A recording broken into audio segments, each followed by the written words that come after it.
Hello বন্ধুরা, কেমন আছেন আপনারা সবাই? আশা করি সবাই ভালো আছেন, আমিও ভালো আছি। আপনাদের জন্য আজকে একটা ব্লগ ভিডিও নিয়ে আসলাম। ব্লগ ভিডিও নিয়ে আসার মূল উদ্দেশ্য হলো, এখানে আসলে দেখার মতো তেমন কিছু আছে তা নয়, আমার কিছু কথা বলার আছে, সেগুলো বলার জন্য। এখন আমরা যেহেতু কন্টেন্ট ক্রিয়েটর, ফেসবুকে কাজ করি, তাহলে আমাদের প্রত্যেকটা মিনিট সেকেন্ডের হিসাব তো ফেসবুক আমাকে দিতেই হয়। কারণ না দিলে তো ওরা মনে করে আমরা ইচ্ছাকৃতভাবে অন নেই বা অ্যাক্টিভ থাকতে পারতেছি না। আসলে প্রত্যেকটা মিনিটের সেকেন্ডের হিসাব কি দেওয়া যায়? দেওয়ার মতো না। গত সপ্তাহে বাড়িতে গিয়েছিলাম, অনেক দিন পর যেহেতু বাড়িতে গেছি, ঢোকার আগেই এই সমস্ত কাজ নিয়ে ব্যস্ত হয়ে গেছি। গ্রামে গেলে তো একটু ফর্মালিটি থাকে, সব পাড়া প্রতিবেশীর সাথে একটু কথাবার্তা বলতে হয়। তাছাড়াও একটা অনুষ্ঠান ছিল, সেখানেও অংশগ্রহণ করতে হয়েছে।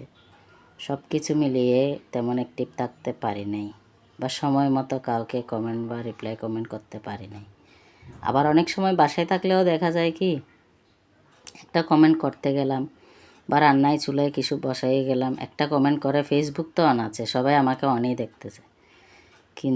কিন্তু আমি মোবাইলটা রেখে হয়তো মাছ ভাজি উল্টে দিতে গেছি, বা তরকারি বসাই দিতে গেছি, বা ভাত নামাইতে গেছি, আমাকে অন দেখতেছে, কিন্তু আমার কমেন্ট পারছে না।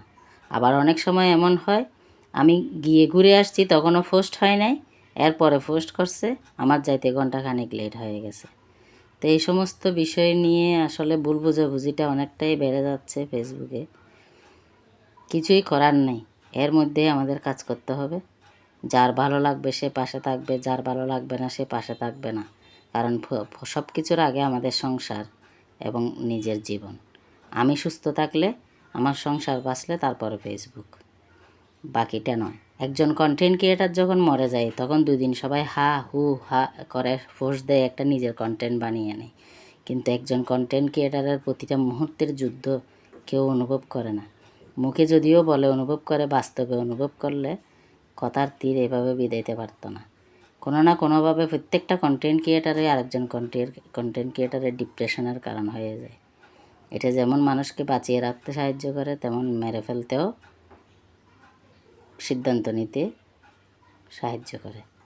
তো হয়তো বা কোনো না কোনো দিন ছেড়ে দেব, টিকে থাকতে না পারলে। কিন্তু সবচেয়ে বড় কথা হলো, ছেড়ে দিয়ে বেঁচে থাকাটা যে এক ধরনের মরে যাওয়া, সেটাই বা কয়জনে বুঝবে না। 2 দিন হয়তো হা হু করবে, পরের দিন থেকে ঠিক হয়ে যাবে। এটাই হচ্ছে এখন ফেসবুকের কাজকর্ম। অনেকটা আগ্রহ নিয়ে এবং খুশি মনে, অনেকের অনুপ্রেরণায় কাজটা শুরু করেছিলাম। 1 বছর ঠিকঠাক মতো করেছি, যতটা পেরেছি নিজের বিশ্রামের সময়টা পর্যন্ত কাজ করেছি, বিশ্রাম না নিয়ে শরীরকে কষ্ট দিয়ে।